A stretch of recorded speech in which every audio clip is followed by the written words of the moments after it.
We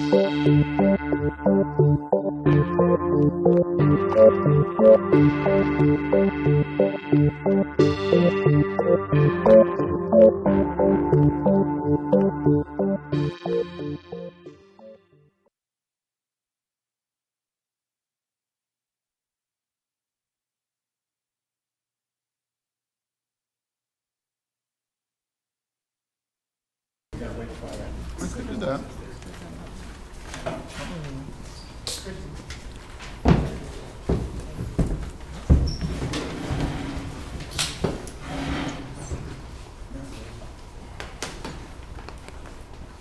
All right, hello. Good? Awesome. Hello and welcome to tonight's meeting of the Hand-Eye Supply Curiosity Club. We have speakers now so you can hear over everything that's going on out there. Yay! Yeah. I'm Tobias, this is Will. Together we have a number of curious and exciting topics to share with you. As attendees of the Hand-Eye Supply Curiosity Club, you are all now members, provided you adhere to our philosophy. Ex Curiositas Scientia.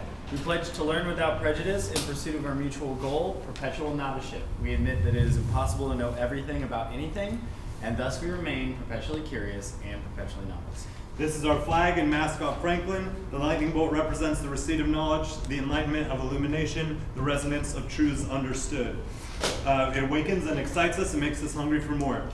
We'd also like to announce that our first Curiosity Club offsite is going to be at the Hollywood Theater on June 22nd, and it is tentatively and probably permanently entitled Fun with Factual Failures.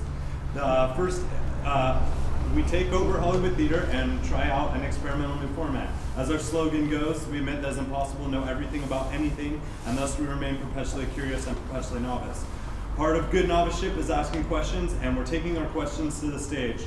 Throughout life, human beings are presented with de facto truths that are actually totally erroneous. These untrue truths may come from pervasive misunderstandings within a culture. They may be handed down through institutional systems like education, government, or religion, and sometimes they come straight from a trusted authority figure like a parent. Big or small, they deserve to be questioned. So we've asked a power panel of Curiosity Club alumni to share some of the best and worst facts they've ever come across. They will discuss the historical situations that led to these misconceptions, the proof that these truths are actually false, and their thought and feelings on living these lives. Curiosity Club. So yeah, we'll see you there. There's more information on the Curiosity Club website. We've got the line up there too, so you guys can see all of your favorite all-stars. Yes, it's going to be a lot of fun. Yeah. Curiosity Club is made merrier by our fellow artisans at Fort George Brewery in Astoria, Oregon. And let's give a warm Curiosity Club welcome to alumnus Joshua Lifton of Crowd Supply.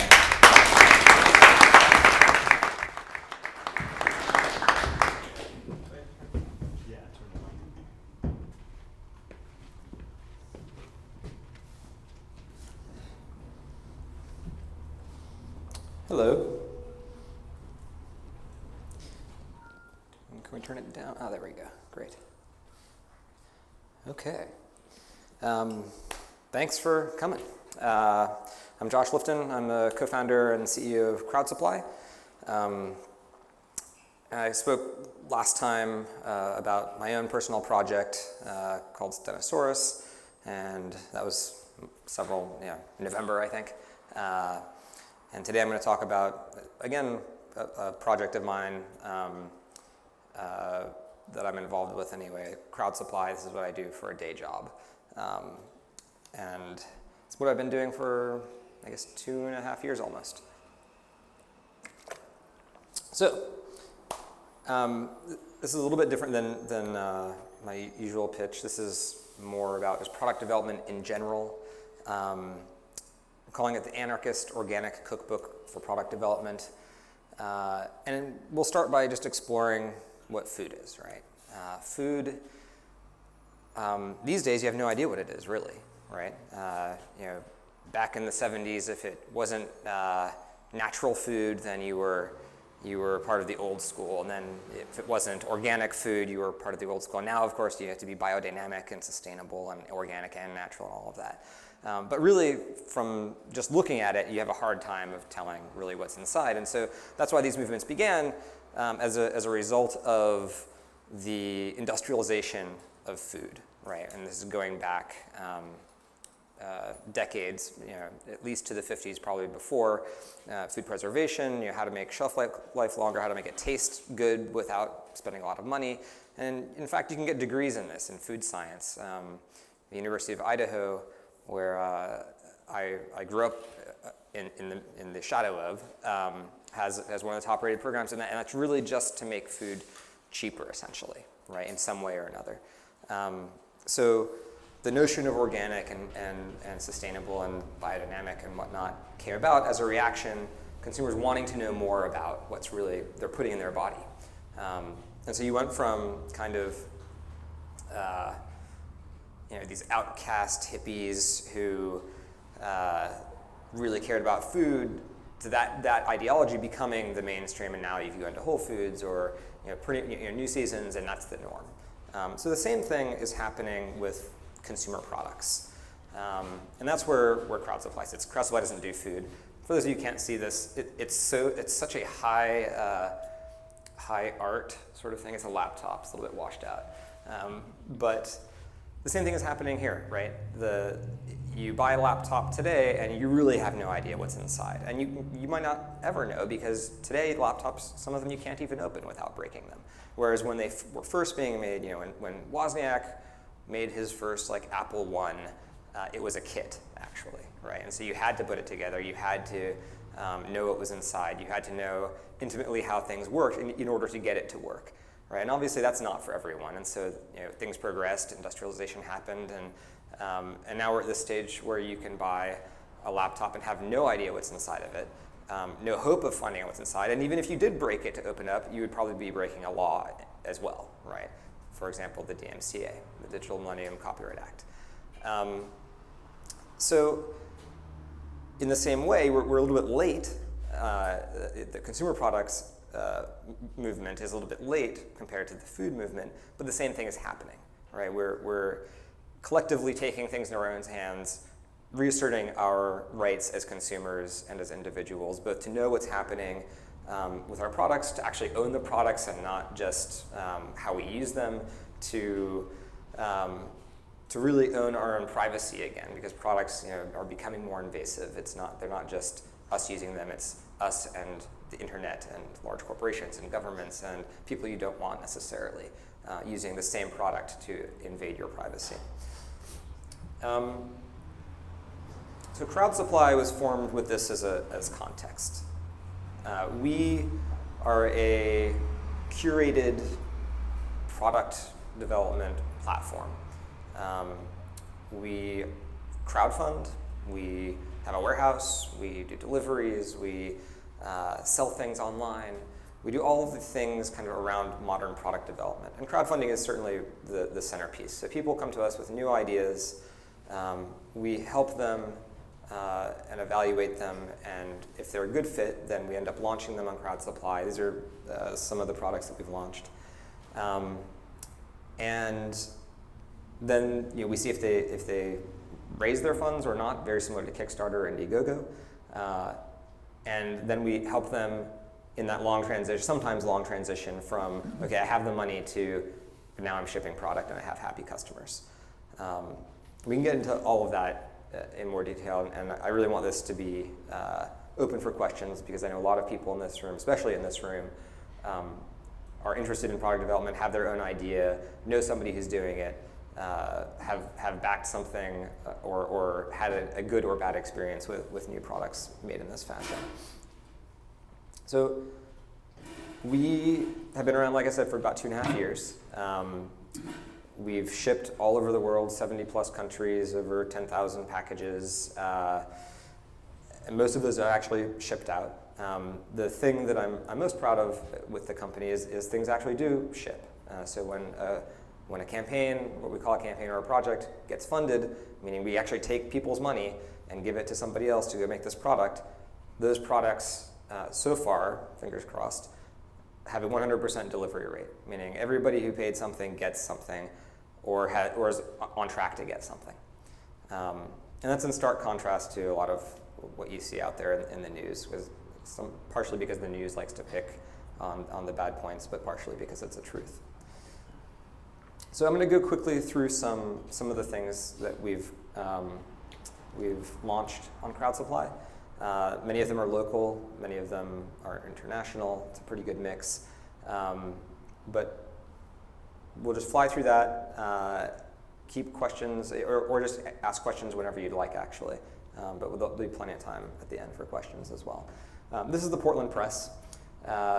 These are two local guys from Portland who took some time from their day jobs to create their first product. And this is their first manufactured product. They're both designers by trade, but they never made a physical thing before. And that's a key component to Crowd Supply, is it has to be a physical thing. It can't be a charity event or it's not really arts patronage, it's really a purchase, right? Something you would ship to somebody, something you'd mail. So they came up with this idea of the Portland Press. It's a French press based around a mason jar. And it kind of solves that age-old problem of breaking your French press glasses and having to buy an entire new French press. But it's much more than that, because aside from the jar itself and a couple metal pieces they just couldn't get manufactured here, everything else was sourced, manufactured, and distributed from here. So the wool cozies, for example, that surround the mugs and the French press itself were made from wool that was shorn from sheep within 50 miles of here. Similarly, the wood screw-on top was manufactured here locally. It was all assembled here locally, and again, we shipped it out and we're local here. So that was part of their whole ideology and point of the product, was to do as much as they could locally, kind of reclaim something you could buy from IKEA for $10. And yes, they charged more than 10 times that, but people really responded well to it, and this was kind of a proof of concept for them that yes, this has a future. They raised close to $70,000. We still sell this, and we've sold out of their last couple batches. This is a product that's called Circuit Stickers. It's by a group that came out of MIT that's half based in Singapore now. But the point of this product was really to open up the world of technology and electronics to people who do crafting on paper, and vice versa, although the former is a bit more neat than the latter, perhaps.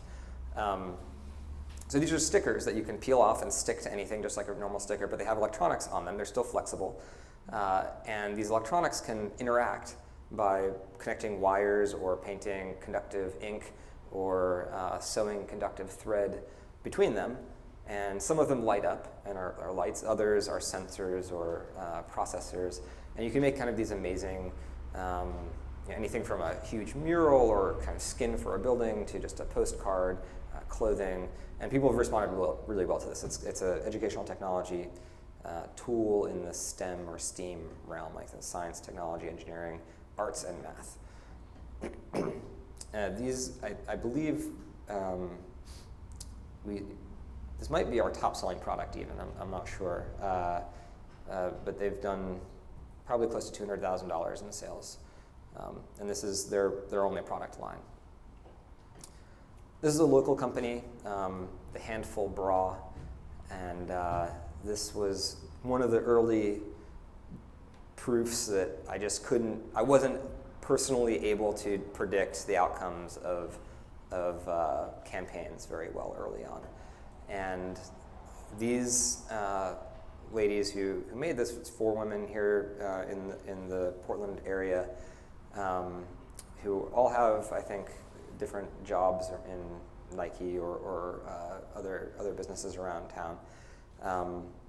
And they formed this company called Handful years before Crowd Supply existed. They started making this sports bra that was geared toward post-mastectomy survivors. And they built up a great following, and they wanted to bring their manufacturing from China to Oregon. And so they launched this campaign. They raised over $50,000, and they did it all just by having a fantastic crowd of people cheering them on who have been customers of theirs previously, and they came, when they called, they came back and supported this. So again, this is a hint at the shift in attitudes in manufacturing. Yes, made in the USA, it has certain kind of patriotic stripes through it, perhaps. But it also just makes a lot of sense for a lot of people, financially even, because the cost of doing business where you can't directly oversee is quite high sometimes. This is a hot jolokia hot sauce. This is the 5th in the line of hot sauces made by Northwest Elixirs here locally. I think he got his start through crowdfunding on Kickstarter several years ago, and he understood the difficulty in actually getting things from I have the funding to shipped, and that's why he's interested in working with us for his 5th one. I think it won the world's the #1 spot in the world hot sauce competition in the hot category, which obviously leads you to question, well, what other categories could there possibly be? But there are lots, let me tell you. This is the USB Armory. It's a flash drive size computer. It really does look like a thumb drive that you'd use in a USB form factor, but it is a full-blown Linux computer on it. It can act as a server, it can act as your keychain, right? Your identity fob. It was designed specifically to be one of the simplest implementations of a computer you could have so that you could inspect it and know if it had been tampered with. It was made by some security researchers in Italy. It's a tool for their own research, and they made it available publicly. It's open source, which we'll get into in a second. And it received quite a welcome. It raised, I think, over $125,000. It's really had a huge audience in Europe and outside the United States as well as here. And I think it speaks to the fairly hardcore security or hardware nerd who is looking for total control over their computing and has real reason to need that.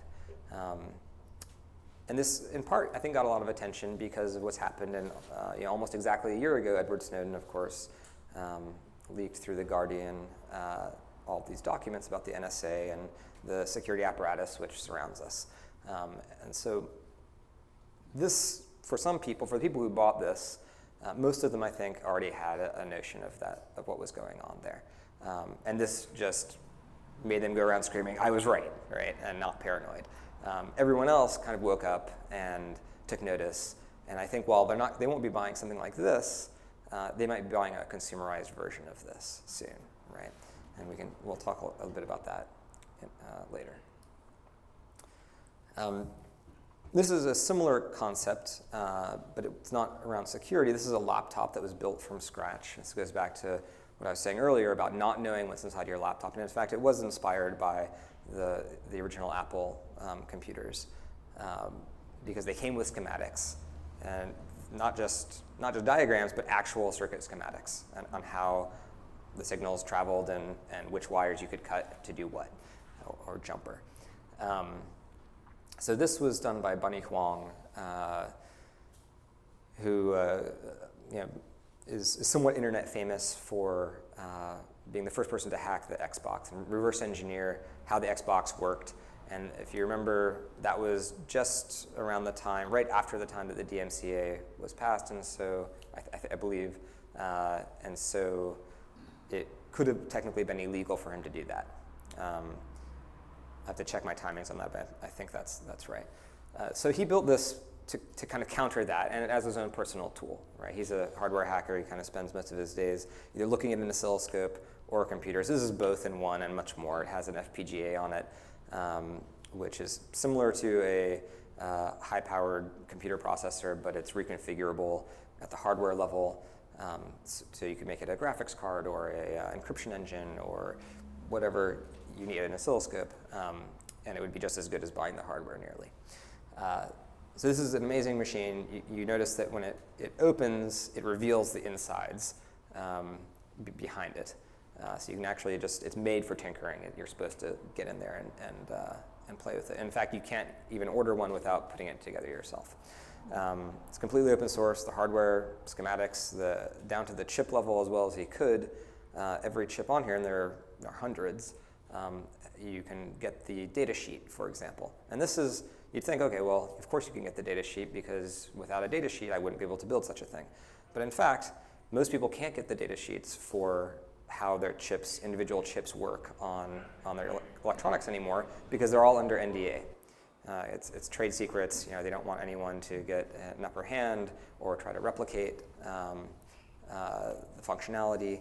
And so this laptop, I think every other laptop on the planet actually requires an NDA if you really want to know what's happening at a fine level, right? And when I say fine level, well, at some point it doesn't matter, right? Because it's just bits and atoms, right? And electrons. And okay, I understand physics, but then when you build up on top of that, you don't have to go very far before you run into real world scenarios that matter quite a bit, right? About knowing what's happening in there. So there are backdoors, known backdoors to many chips that are at quite a low level that would allow somebody to compromise your identity or data or communications, right? And so it's really important to not only in theory know how things work all the way down, but also there are many practical ramifications as well. We took this on Crowd Supply as the campaign managers. We did the marketing, we did the entire campaign page, we did management of the backers and communications. And it kind of proved what we were thinking all along, which is if you give people just a little bit of help, they're still doing most of the work, but if you come to them with the experience of how to run one of these things and you run it well, it does quite well, right? And this raised $750,000, and we just shipped, I think these guys in the back can tell me if I'm right, we just shipped the last one, except for the heirlooms, yesterday. So it's been it's been a full year in coming, but they've all shipped out. And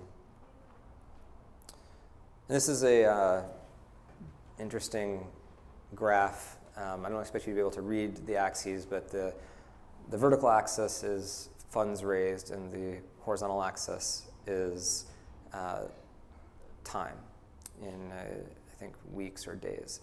Every 2 days, I guess. And what you can see is at the very end, in the last 2 days, it raised over half of the funds. This was a 46-day campaign. And there's lots of reasons we could speculate as to why that happened. But the point I want to get across really is that it's not a push button sort of thing. You're really doing something the entire time. And there's a lot of activity going on all throughout this. We can get into that in the questions perhaps, or if there's time later. So this is another laptop that we more recently launched. It's called the Libra by Purism. This is a fascinating story. It's by one guy who put it all together. And he didn't build anything. He's not an engineer. He knows a lot. He's a very technical person. He's just one of the most determined people that I've ever met. And I haven't even met him, actually. I've just talked to him a lot. Haven't met in person yet. His name's Todd Weaver. He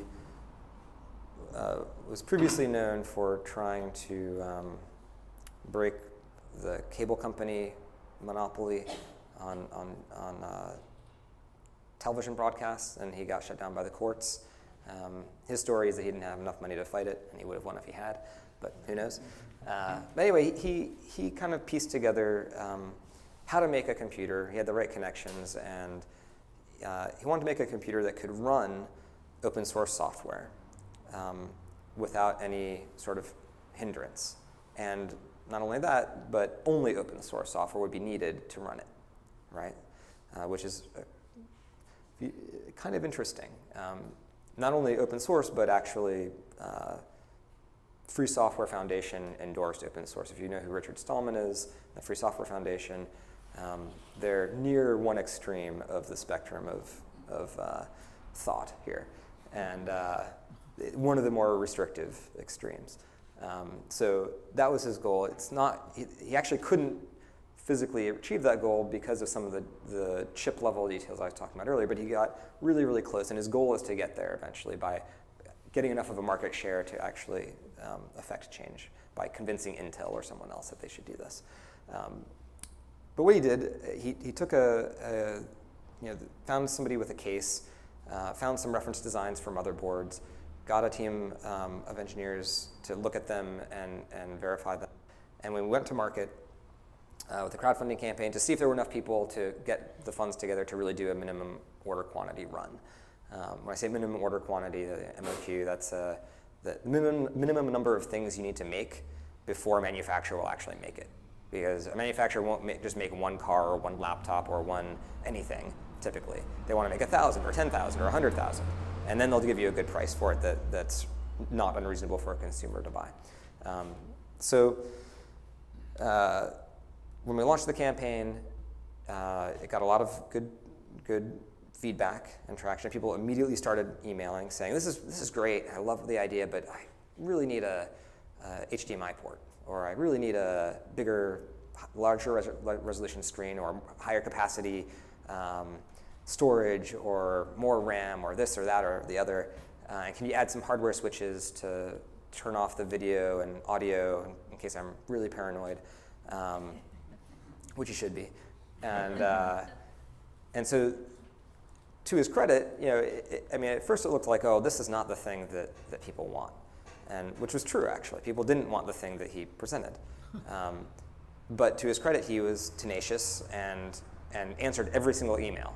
Right? I just counted earlier today. I think he received about 300 queries over the course of the campaign, and he didn't just answer them yes or no. He really answered in extraordinary detail. And as he was doing so, he actually changed the design of the laptop. And by the end of it, it went from something that people were somewhat excited about to something that is quite spectacular and had hundreds of more options in terms of keyboard layout, storage capacity, drive bay options, screen sizes, hardware switches, all the things I alluded to. And they're being manufactured now. He raised about 450. Sorry? How many are being made? Yeah. That's a good question. So it must be around 200, I think. Yeah, on the order of 200. So he raised close to $500,000, and about $2,500 is where it came in at. It went between $1,500 and $3,300 is what you could buy one for.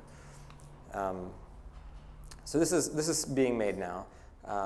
But my favorite part about this is that he actually used crowdfunding for one of its best purposes, which is market validation. I mean, the money is nice, right? The capital is nice, but at the end of the day, even if you get an extraordinary amount of capital, it's better to have the market validation.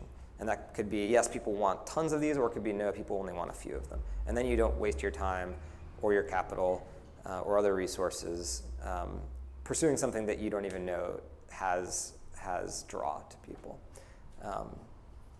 So with that, I'm going to quickly go through a couple of tips and suggestions that we've picked up that I constantly give people. The first one is just to be super transparent, right? This is the thing that really Crowdsupply, I think, has done better than anyone else, is transparency, not only in the fact that the thing I'm putting money down for doesn't exist yet, I know that, but how are they going to make it? Who's making it? Is it going to be open source? What does that mean even for a product? It's more than source code, it's more than just the diagrams and CAD drawings. It's more than the G code to do the milling. It might be data sheets, it might be supply chains, it might be exactly which part numbers, how many you bought, what are you doing with your money. All of these things are part of transparency. And so are sharing your failures, right? What happened that didn't go as expected. And if something didn't, if nothing unexpected happens, then you're probably doing something wrong. Like, why did you need to do this anyway if there wasn't anything unexpected? So that's the biggest part. And transparency specifically with your backers. People who've given you money, be transparent with them, and they'll reward you, right? People react very well to knowing what's happening and very poorly to not knowing. if you're asking somebody who you might take a picture like this with what they think, you're asking the wrong person. These are your friends, and they're going to lie to you. They're horrible people when it comes to product development, because they really will. They'll tell you fantastic things, even like the most the most disinterested party. If they're your friend, they'll tell you something that you want to hear. And so what you really need are people who don't like you, and instead have every incentive not to give you their email address or their money. And if they do give you your email address, their email address or their money, then you know that they have something on the line and they're actually being honest, and yes, they want this thing as you presented it. So I can't tell you how many times I've talked to a creator who said, oh, I've been developing this idea. I could easily raise $100,000 with this just with my friends alone, and then one order comes in, right? And it's very eye-opening. And maybe reevaluate some part of that equation to reevaluate. Social media is often considered to be this magic thing where you just need enough people in showing up on your social media page, and certainly all of them will be listening when you ask them for money. So you can go out and buy friends, essentially. And you can buy ads, you can spend money to raise your social media status, but it's all fake, right? It doesn't actually work, especially for crowdfunding campaigns. It's not to say that advertising and paid advertising doesn't work, but if you're relying on paid advertising for something that doesn't even exist yet, you're kind of in trouble, right? And really you should be doing what's called content marketing, right? It's unpaid, and it's really based on just what you can present to people and what they say about it. That's how you know you have something that's worth pursuing. So avoid paid social media advertising. As I mentioned earlier, a lot can happen in a campaign, and launching it is just the beginning, right? This is not a fire and forget sort of experience. You aren't starting your campaign on day one, then going on vacation. We've actually had people try to do that, and to come back later with hundreds of thousands of dollars waiting in your bank account. Really, the most important parts of it are, as you might guess, landing, and what happens after those 30 days or 45 days or however long it is. So you have to be really actively involved. This is not a panacea by any means. Which is to say, you also have to stay really focused and have a very focused message. I can't tell you how many times I've had or seen creators tell their story in exactly the wrong way, which is something like getting to know you, telling you about who I am and where I'm from and all the great things I've done, and I have friends and dogs, and I paint, and I have this product, and I thought of it because I hit my head on the shower the other day, and this series of events, and here's the product. 5 minutes later, you get the product. You have to be much more focused than that. This is no different than regular advertising. And regular advertising, you need to capture attention in 2 seconds or less, or otherwise you don't have it. So stay on point. Adding your personal touch, if it's actually personal, is great. But if it's just to tell a story that's not related, then skip it. Speaking of skipping, you can skip the T-shirts too. Unless you're actually selling a T-shirt that's new, don't sell T-shirts. If it's not your product, don't sell swag. Right? Nobody needs a pen or a lighter or a T-shirt or a tablecloth or anything that is not like the core thing of your product, right? And this is just like a vestigial, like male nipple of crowdfunding, right? I don't know why people think that you have to still sell T-shirts with everything. And I'm telling you not to, by the way, to save you pain, because it will cost you at least twice as much more than you think, and certainly what you'll get to ship this out. I mean, think about it, right? There are maybe 5 sizes and 2 genders and 3 colors and 5 designs, and suddenly it's hundreds and hundreds of possible SKUs. There's no way that you're going to get that done cheaply for a small handful, even hundreds of units. Everyone comes to crowdfunding with a goal in mind, and that goal is usually a number of dollars. So if that's your first thought, it may be good to step back a little bit and figure out what you really want. But eventually you do have to set the goal. And there's only one right way to do this, right? It's not how much you want. It's not a low amount that you hope you'll get, and then maybe you can make up the rest later. It's not what you think people want to see. It's exactly what you need, right? And no more and no less.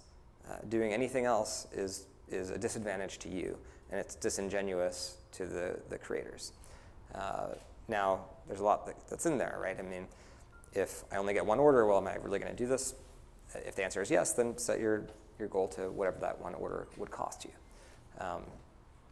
So this seems simple, but almost no one gets that. I have conversations regularly where somebody said, well, I don't want people to think I'm joking around, so I can't ask for anything less than $10,000. Otherwise, people won't take me serious. I'm like, why do you think that? And to prove that, I show them the Circuit Stickers campaign, which had a goal of $1, and they raised over $100,000. And how much money people think you want, it doesn't matter. You're selling them a product, and they're buying it not because they think you need the money, but because they want the thing.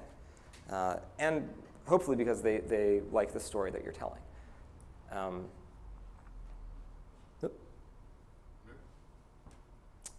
So obviously there's not a lot of text on my slides, so we can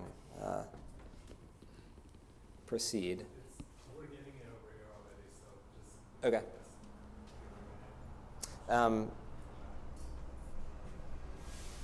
Another tip a lot of people don't realize is that there's a very simple equation. You just have to do the math to figure out if you're going to succeed or not with high likelihood. And that equation, on one end of it, is how many people you can get to see your web page, your campaign page. And on the other end of it is how much money you're going to raise. And the bits in between are things like conversion rates and average prices and what you're offering, fees, all that stuff. And then it's really just super basic math. But it's a mystery to a lot of people. And I can tell you, for example, that you get between 1% and 3% conversion rate for qualified traffic to a crowdfunding campaign. And it's super consistent. No one's ever gotten more than 3 that I've seen, and no successful campaign has gotten less than 1. So there's a pretty tight range there. And we can help you with that. If you have a very high goal that is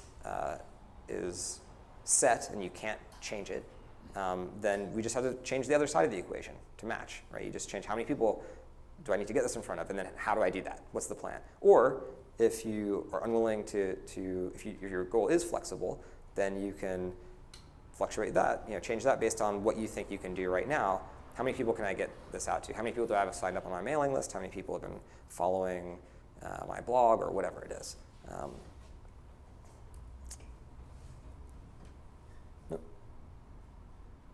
And well, the final thing is get help, right? Because it is now possible to go from idea to shipping a product without ever leaving your desk, really, right? You can get something manufactured, designed, quoted, shipped out, money transferred, all that stuff can be done on a laptop. You never have to really see a manufacturing room or anything like that. But I suggest you do, because there's always something that's going to go wrong. You can think, or I should say, it appears that you can do that. You never actually can, right? Something always comes up.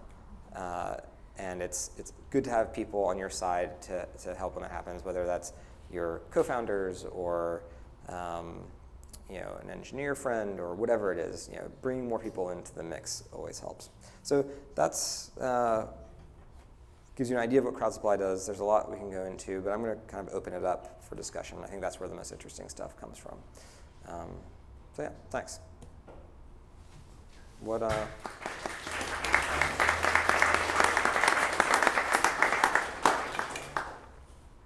anybody here actually ever put money toward a crowdfunding campaign? So like half, maybe slightly more? Okay.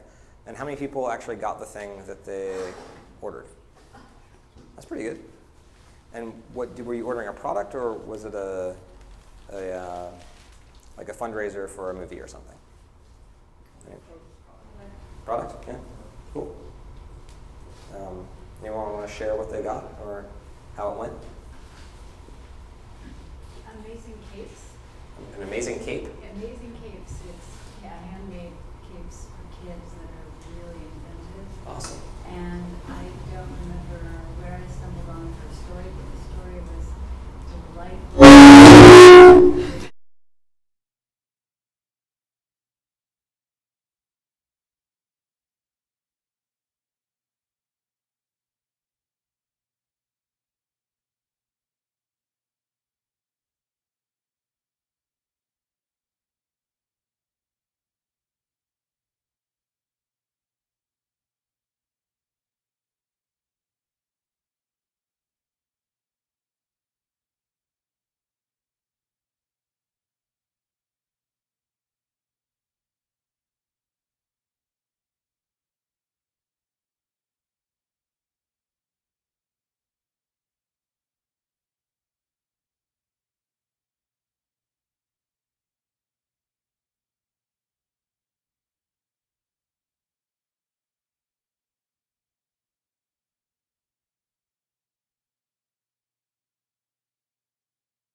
We've started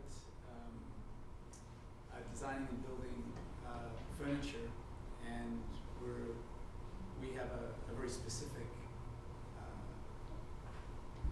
outline of how sourcing our material, and we've done a year and a bit's development on a single product, and we got it scanned, G-code, 5-axis machine, so we have pieces coming back and experiment. You know, it's like, yeah, great, it's done. Oh, now I have to assemble. Oh, yeah. And you know, it's like. So are you actually machining it yourself, or you have it sent out? It's being machined. I'd like to do it myself. I'll fly 5-axis, but done it in space for it. But yeah, just the second part of the process, which is then taking these parts, assembling. The time that all of that takes. So these are some pre-sold pieces already, but already thinking ahead, like, oh, what if I have to actually box something like this and ship it? Right. I mean, what's that look like? What's the box look like? Yeah. So, it's heavy, and so it's really that's why It's good to keep UPS and USPS workers paid. That's what that's for. Cool. Cool. Any questions people had? Yeah. So what would separate you from a traditional fulfillment house? Well, a lot actually. We have a warehouse, and we have people working in it. We don't outsource that at all. What separates us is typically when you make your first product, which is what most campaigns are. It's their first product. It's their first foray into manufacturing. You do everything wrong, and that includes shipping it to the warehouse and knowing what goes where and whatnot. So in some ways, we do all the logistics that a typical like Shipwire or fulfillment.com or whatever would do, but it's all in-house and it's all integrated with our order system. And so when somebody places an order with us for a campaign or product, that order lives in our logistics system until it gets shipped out, and actually after that, if there's a return or anything like that. And so we're constantly in contact with the creators as well as the customers. But So creators would start before they started the campaign. So you don't pick up creators like after they've already started the campaign. occasionally we do, but our bread and butter is the campaign launches on Crowd Supply, and then we offer fulfillment as an option, right? Because we know it's a hard thing for people to do, and we try to. And that's kind of what the centerpiece of our philosophy is. We make it easy to ship your product, right? And that means making it, marketing it, funding it, selling it, and actually shipping it out. So that's one of the a la carte items, fulfillment. The centerpiece, though, is the crowdfunding. Yeah. What's your revenue model for Crowd Supply? Well, it's a good question. We don't make money unless the creators do, right? So we're not charging anybody any upfront fees. It's all a percentage of sales, essentially. We make money about 5% for crowdfunding, about 10% for pre-orders, and then a negotiated rate that would, just like any other reseller for in-stock products, right? So when we launch a campaign, it's really the beginning of a relationship. It's not just a 30-day fling. We expect and hope that relationship continues at the very least by us selling the product afterward, which means we're buying it from you and we're taking inventory risk and we have it in our warehouse and it ships out right away. And we'll be one of the resellers. You could also sell on Amazon or your own store or whatever. But when we do buy from you, it would be at a reseller's rate, right? So that's also good training wheels because a lot of people don't even know what that means, right? Like, what is wholesale? I don't know what that means. So if you don't build that in from the beginning, and we'll tell you to, because we want to buy it, then there's really no chance that you'll sell it in any other way than direct to consumer, right? Which you can do and make a business out of, but it's hard. So that's, and of course we do a per package fee for fulfillment. We pass on the freight. We have a really good deal with UPS and USPS. And we add a higher percentage of the cut if we're doing, say, the marketing or the video or images or whatnot, right? But fundamentally, nobody pays us unless they're getting paid. Yeah. So are the products curated at all? Is there? Yes, heavily. So what are the criteria? Like how did you say how do you criteria? Everything on Crowd Supply goes through a fairly heavy vetting process. And to give you an idea of what that means, vetting, some people hear that and they say, oh, well, they're just saying no, and it's just rejection. But the other side of vetting is feedback. And so we always give you some useful feedback. We say no. If we say no, we say no, and here's why, and here's what you can do, and that would make us reconsider. But the three fundamental things are: it has to be a product that's a tangible product, a tangible good. It has to have a good plan for getting funded, meaning that equation that I talked about has to be balanced, because if there's just no way that we think this is going to get funded, then why would we waste our time with it, and why would we want you to waste your time? And we can help, like I said, we can help you balance that equation and come to a spot where we all think, oh yeah, this is going to happen. And then finally, and most importantly, you have to have a good plan for actually executing on your promises once you get the money. And so that part we look into pretty well. We'll look at both materials. We'll look at suppliers or prototypes. We'll look at your production schedule and incorporate that actually into your web page, so that it's a small detail but very important. That date that is displayed next to the Buy Now button. Most crowdfunding sites have that, but everywhere else it's a static thing. And so, if 70,000 people buy something, they're all expecting it on the same day. Whereas with us, it's a production schedule where we understand that you can, with high likelihood, actually deliver 1,000 units this month, 5,000 next month, 10,000 every month after that, for example, right? And so the first 1,000 people will see one date, the next 5,000 people will see another date, et cetera. Does that make sense? So it's more the business plan is curated, but not the product type. So it's not like you only sell blue things, or you sell like natural things, or things with like a particular bent. It's anything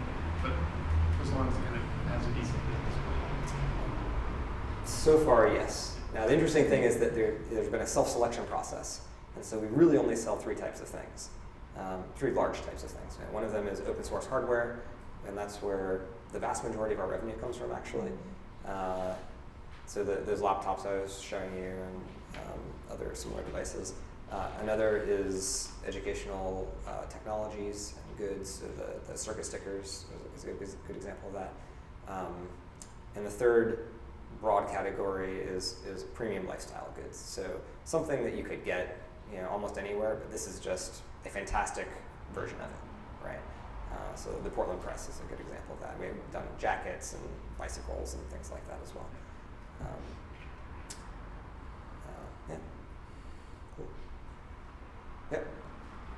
So I did a Kickstarter for setting up a pottery studio. Cool. So it was totally different. But in researching that, I came across a couple of articles that talked about Kickstarter trying to step away from product development.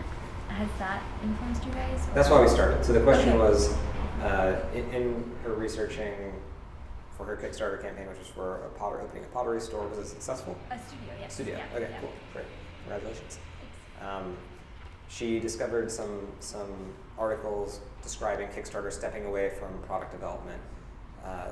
The genesis of crowd supply is really Kickstarter. I mean, Kickstarter paved the way and really proved out the model and showed that there was demand here. So they did a great job doing that. I still think they're one of the best arts patronage platforms for doing things like what you did, perhaps.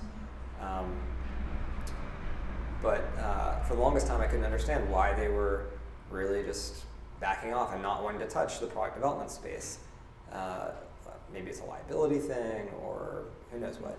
And then I listened to this podcast by an interview with the CEO and co-founder, and it was a nice long, 45-minute podcast, and it really just gave me a better idea for the DNA of Kickstarter. It really is in the arts and in nowhere else. Now people have started using them for product development, and that's kind of what they've become almost famous for in some ways, both infamous and famous. And so in 2012, maybe starting a year earlier than that, people started launching products, and at the end of 2012, my co-founders and I, we're all doing different things. Some of us were doing e-commerce, some of us were doing engineering, whatever it was, and Kickstarter came out with this blog post called "Kickstarter is not a store," and this is in response to the kind of meteoric success of the first Pebble watch, which I can talk about the second one later if you want, but and just how they were saying, if you buy something, you're not actually buying it, right? You're hoping that you are helping somebody, and maybe you'll get a gift. And we looked at each other and we're like, no, that doesn't seem right. When you buy something, you should be buying something and expect it. And we can do all these simple things that Kickstarter's not doing. So these very simple vetting processes. And our experience as engineers and product developers lends itself to that, and we can kind of judge these things fairly easily and scalably. So our first blog post was Crowd Supply is a store, and that's kind of been the foundation of everything that we've done since then. That's why we only do products, right? We're not an arts patronage platform. So the second Pebble watch, which recently launched, it was a couple months ago, I believe it raised, $20 million or something? A lot. And the first one set the stage for everything that's happening now in terms of product development. It kind of was the biggest thing at the time, using crowdfunding for product development. The second one, I think, was kind of farcical because it was either sitting in a warehouse already done, right? If they were going to actually deliver on time, which was 2 or 3 months later, something insane, insanely short, or it didn't exist at all, and there's no way that they were going to be able to keep that date, right? I think it's the former. I think they actually had it done already, and they were just really going to market with it. And so to me, that defeats the purpose almost, right? If you're not going to change your product, if you're not looking for market validation, then why are you doing it this way? There are probably better ways of doing it even. So yeah, the party line is that they did it because that's where the community was, but I'm not sure if that's true. Okay. Yeah. For people who are thinking about developing something, where do you want them to be when they come to you? It's an open-ended question. Yeah, we've had successful campaigns come to us the day before they were going to launch, and over a year before they came. Yeah. I think we've flushed everyone out of the. Well, yeah, almost everyone that's in our pipeline now has come in after we came into existence, but there's still a couple stragglers, I think, who they might still launch, and so it's really not a good indication of success. People can come to us and say, like, I know exactly what I'm doing. I don't need anything except for images and a website and help filling the orders and shipping them out, and we can do that. And they just totally nail it, and they knew what they were doing. Other people have an idea, and they don't even know how to manufacture it yet, and we talk to them. We usually say, hey, come back in 3 months or whenever you have the prototype, or go talk to these folks and figure it out, and then come back and we can reevaluate. And that's also worked out well. So it's, it really depends on the tenacity of the creator more than the timeline. Yeah. So I'm curious, what do you do, or what would you do? I'm not sure what you've come into so far. In a case where your demand outpaces supply, so you've got such a hot product that suddenly you're trying to figure out how to keep up with it. Obviously, the scale what we're talking about is relatively small scale, and I'm thinking there's also a lot of major corporations out there doing lots of things. Do you just try to keep up? Do you kind of graduate to some middle level of production? What happens? So is the question if the demand outpaces what you can actually make? What you can produce. Sorry. So that will never happen with crowd supply, because let's say that 100 times more people, or 1,000 times, or 1,000,000 times more people than you think want your thing, right? But because you've told us the production schedule, and you, maybe it's just you making them, right? And you'll be busy for the next 25 years, right? Okay. But at least you have a plan. Yeah. And that plan will dictate the production schedule. Okay. And so that millionth person is in line for 25 years. Yeah, they'll be like, yeah, okay, 2050 is good for me. I'll expect it then. But the reality is, at some point, what we want you to do is actually execute that plan no matter what, at least for the first run, for the first 100 or 10 or 1 or whatever it is. And to incentivize you to do that, we actually give you the money as soon as you raise your goal, even if the campaign isn't done yet. And so you could have if you have a blow-up campaign and it raises all the money that you asked for in the first day, we'll give you that money right away, and we expect you to go do the thing you said you were going to do, even though we know that your plans will change later on, right? Because you're going to learn a lot from doing that first run, and that will inform everything else that follows. And there's a lot of risk in changing your plans because you think you can eke out an extra 1% efficiency. If you change manufacturers or supply chains, from my own personal history, I was in charge of this product that it was a one-time product for a single event. It was something you wore, like a wearable tunic thingy with electronics in it. And 7,000 people were wearing them for this one night. And so everything had to be right. And each of these things had 6 batteries in it. And so we ordered 23,000 batteries and had them next day to the convention center. And we hired 40 people to insert batteries for 12 hours. And then we ran the test and it worked. And then the next day was the show, and we were going to, we just ran one more test, and it didn't work, right?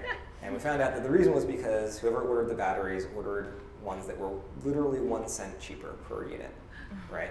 And had the same specifications across the different manufacturers, same exact specifications, but they were just different, right? And they had a different capacity and a different drain and all that stuff. And so we, then we hired 120 people, maybe not that many, but a lot of people to swap out the batteries, and we pay for that. But that's the sort of thing you want to avoid. So don't change your plan. And I didn't even know the plan had changed. Somebody just ordered the wrong thing, right? Because they thought they were saving like $100. Yeah. Well, I'm happy to stick around, and if you want to talk privately or about your product or product ideas, anything like that, thanks for your attention and good questions.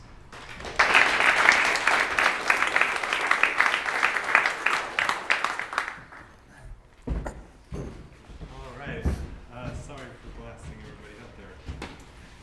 It's my fault. All right. We return June 16th with Jeffrey Hiller and his talk, Hidden Myanmar, Making a Photography Book. Myanmar in Southeast Asia is one of the least known places in the world due to the military dictatorship that has isolated the country for the past 60 years.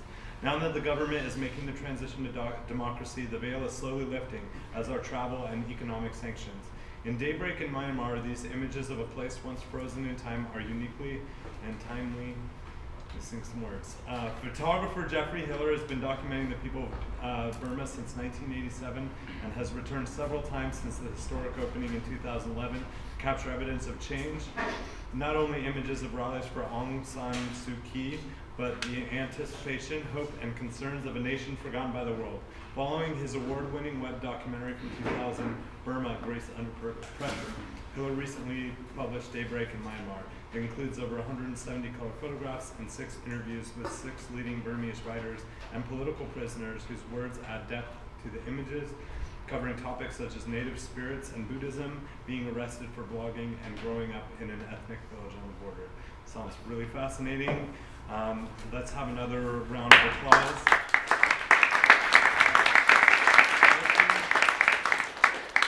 And yeah, please ask more questions. Feel free to hang out and your poster thing on Thursday? The poster. Oh, right, we're the having first Thursday. First Thursday. Oh, yeah. So we're also having our first Thursday event, official first Thursday event. We've been open, but it's Collective Caution, and it's a bunch of safety posters that have been designed by local artists, screen printed at Seizure Palace. There's 10 artists. Each artist had 20 posters, and they're sold here for that one day and then online after that. And I actually have a poster in that show, so should be promoting it. And it's going to be really fun. We bought a grill on Craigslist, so if we don't explode, we'll all be eating tasty meats. So yeah, thanks everyone for coming. Thanks, guys. And have a good night.